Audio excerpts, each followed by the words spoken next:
I've started here at the top of the painting with a dirigible that I added to the composition. It's a type of airship that can be steered through the air using rudders, and I added that because I wanted to achieve a type of Kipling-esque Jungle Book sort of Jules Verne feel, but with a modern flavour. And the modern part was being that the painting was based on a TV show at the time called It's a Big, Big World, which is set in a rainforest jungle.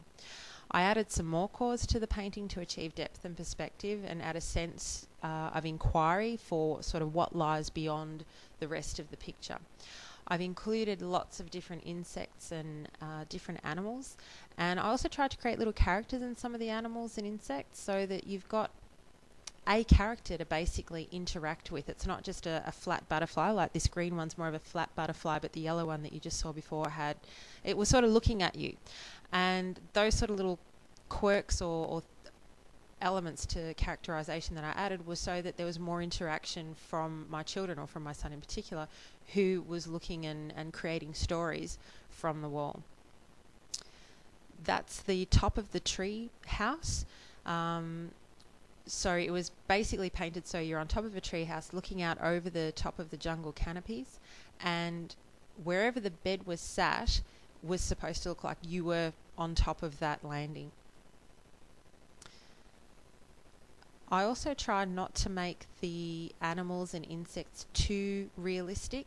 I still wanted to keep it in that picture storybook style of painting. The leaves aren't realistic, the tree's not realistic, but it's real enough to stimulate the imagination and so that you know what's what in the painting. But I also didn't want to make it too super real because it can be quite scary for children to look at. That was a problem I had when I painted this chameleon. The first time I painted it, I actually made him look too realistic, and so I had to sort of change the way the face smiled, had to open it up a lot more, make the eyes look a lot more gentle and friendly, as well as tone down the scale work of that. That was probably the hardest animal that I painted in the entire piece. There's some orchids there. I tried to include a lot of native flowers to jungles as well. It was sort of based on a South American jungle. Beetles were also added, and I've included a ladybug in there, which I know isn't part of a South American rainforest, but it was an insect that my son really likes. The little lady bird is behind that monkey's leg, or just above the monkey's leg. Oh, and you get to see a picture of that hot rod later on at the end of the video. I also included, just on that little railing, some little ants. And there's just heaps of little bits and pieces that you've got to look and search for in the painting.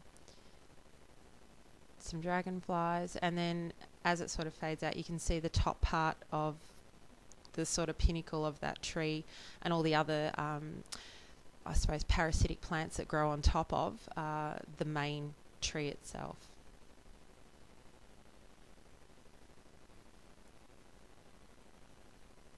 And again, I tried not to make the colours too bright in that painting either. I mean, they're bright, but they're not overpowering and overstimulating.